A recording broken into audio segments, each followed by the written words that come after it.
suppose.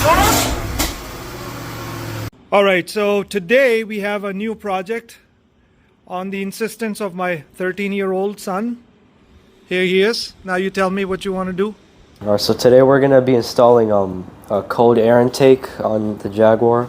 So it's not that hard. It's all we have to do pretty much is first the airbox right here, we have to take these off, disconnect this mass airflow sensor, and then what is that basically, so this is called a heat shield, which is going to go before that. So this is just going to look something like that. And then there should be a bolt at the bottom beneath all this stuff, which it'll just clip into. And then after that, this piece actually we're going to take off. And then once we're putting it back, we'll put this back on, connect this back, and then the intake will connect to this piece through this. And then we just have to do that on both sides. And honestly, I don't want to spend any time on the cars anymore because of my beloved motorcycles. So, and what's the purpose? Why are we doing this? I've done this in almost all of my turbocharged cars before, but now I'm not into it as much. And this car is satisfying enough. But yeah, so it's a supercharged V8 engine, and it's a supercharger. Like, you know, you could tell it's a supercharger, but you can't hear it. That's the problem. So with this, that's peaceful to me. Not to me. So we should be able to hear it after installing that. All right. So we'll put a clip before and after, and then we'll be able to tell the difference, whether it did make any difference at all or not. So Talha even insisted. The reason I agreed to it is because I committed to it and said that, you know, I'm going to do it. So let's see. How do you feel? It's pretty good. The only problem is getting this together, but I guess we'll see. Okay. All right, so we'll keep you posted as we go along. And I really encourage Talha to take charge of this because it's a good practice. You know, these days we are becoming too automated, everything. You know, we have the new generation. When I talk to them, they don't even know how to do oil changes.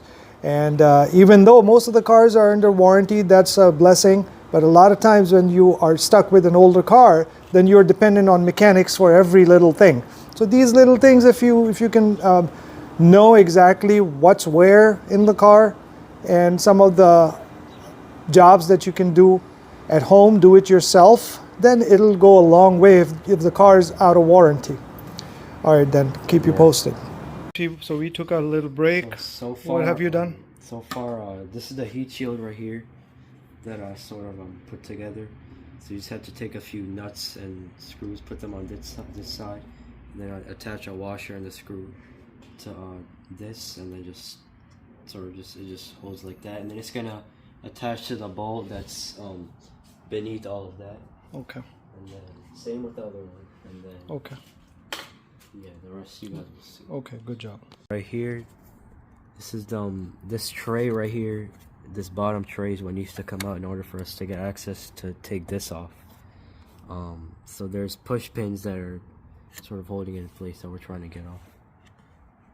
And they're a nightmare.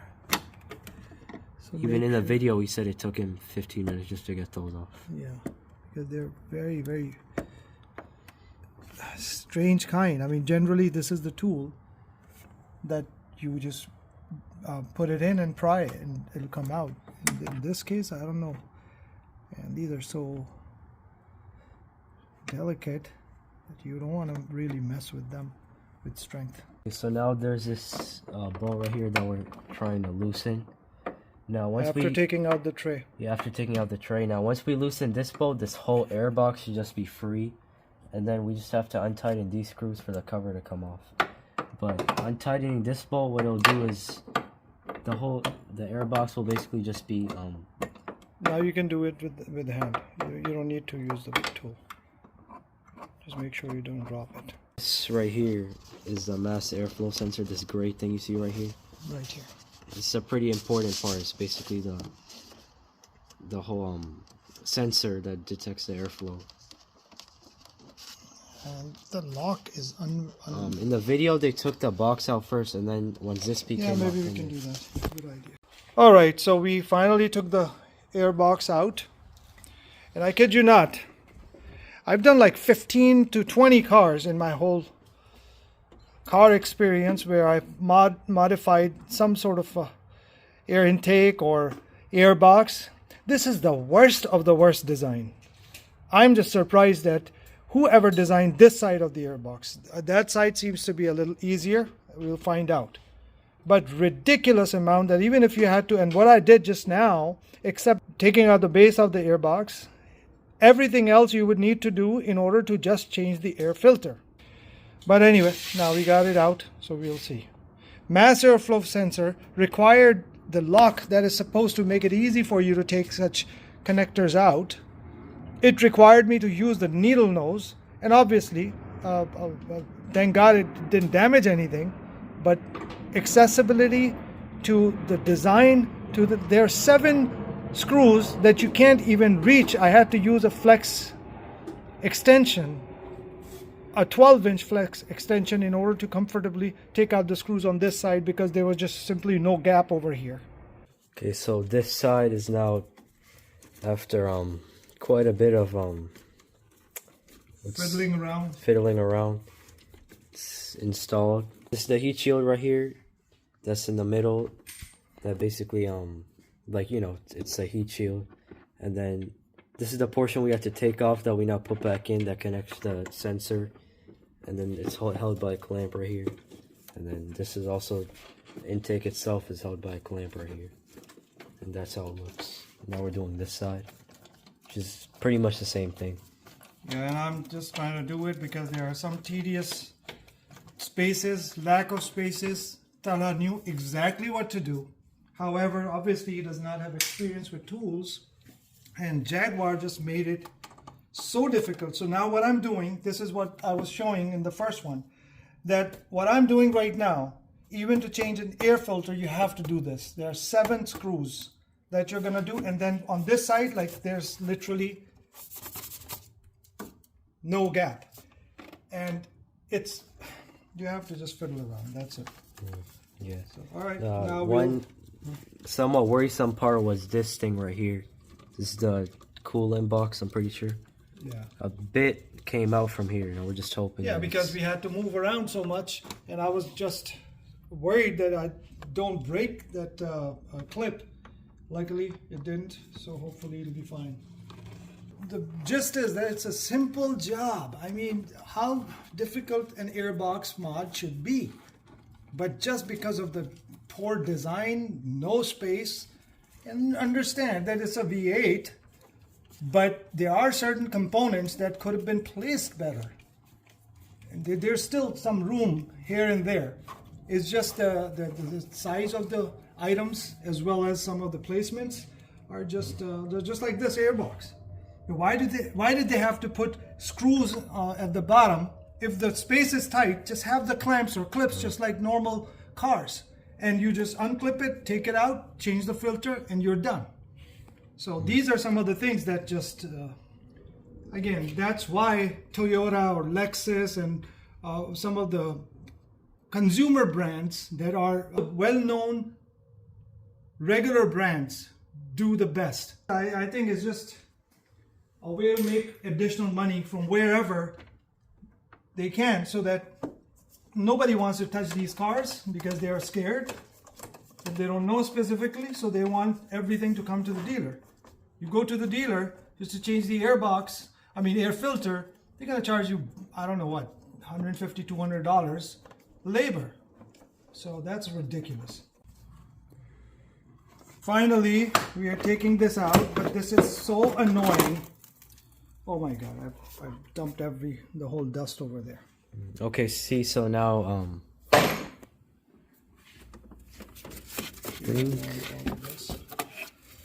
But look at this. I mean, why did they have to put this at the end? I mean, it's not doing anything now. My God, this is such a bad design. I can't even. That's why I don't work on cars anymore. Just take them as stock and don't do anything. What are you trying to do? No, the other heat shield is just gonna go into there. Okay. And now we've installed this heat shield. Now all we gotta do is this part right here that you see. We'll be just putting that back and then putting the intake on this side, and then we'll be done. Alright, so it's installed now, everything. We're gonna start it soon and take it on a quick drive. Can't rev it obviously because it's nighttime now. You know, it's a loud car already, and now the whine is gonna make it even more louder. So we'll see when we get on the road.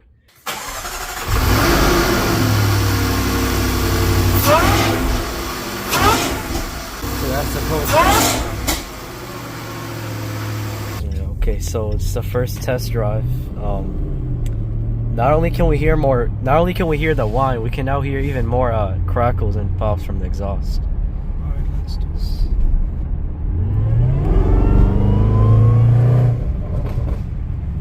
They're not actually, we are still in the legal limits.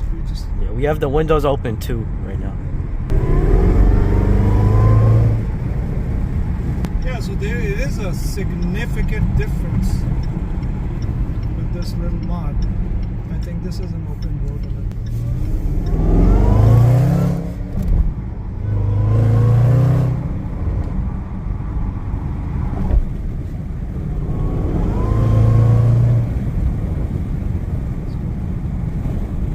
Yeah, so it does make a difference for sure. It's worth the upgrade. If you like the supercharger whine, it does make a difference for sure. The design could have been better, but it's an easy upgrade, easy modification, and just lots of nuts and bolts for an Airbox mod. That's about it. If you have any questions, please comment, and I'll try to answer it, or we'll try to answer them as best as possible. It can be, this modification is not just only for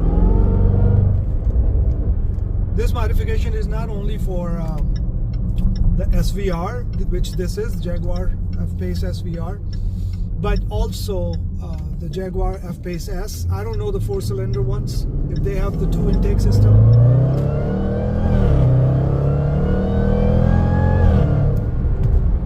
Yeah, it does enhance the experience quite a bit. Now, what kind of effect it will have on the gas mileage, because I don't know. It was already tempting, but now it's too tempting. And overall, I think worth the upgrade. Yeah, you gotta stay as humble as possible, but the Hellcat owners better watch out now. I mean, yeah, this is an all-wheel drive, so for sure, from a dig, it will take any Hellcat, even without this upgrade, because. Look, I don't know what the power advantage is, but usually in supercharged and turbocharged cars, airflow makes a big difference, whether it's the exhaust or the intake. Exhaust makes more difference than the intake, but if you do the exhaust, then you must also do a tune. With this also, a tune might definitely enhance that. I don't need that. We just did that on my son's insistence to enhance the sound, and we got plenty of it. So just with removing the airbox and putting these cone style filters. Special thanks to my son, who really convinced me. In fact, he put me in a situation I could not back out of. So, but I enjoyed it thoroughly, and that he also learned a lot. He can tell. What did you learn, Tala? Before we started the thing, my dad said, I told him I think I can do this myself, but then he was like, you may have the tools and the equipment, but you have to know how to utilize it. And as soon as we started, I already was kind of confused on what I was doing. So that's one thing I learned. No, but he did a good job in taking care of all the details and everything that I needed help with. And he also managed to help me out physically. I mean, he did a great job in taking stuff off and trying to help me pry stuff in and things like that. So thank you.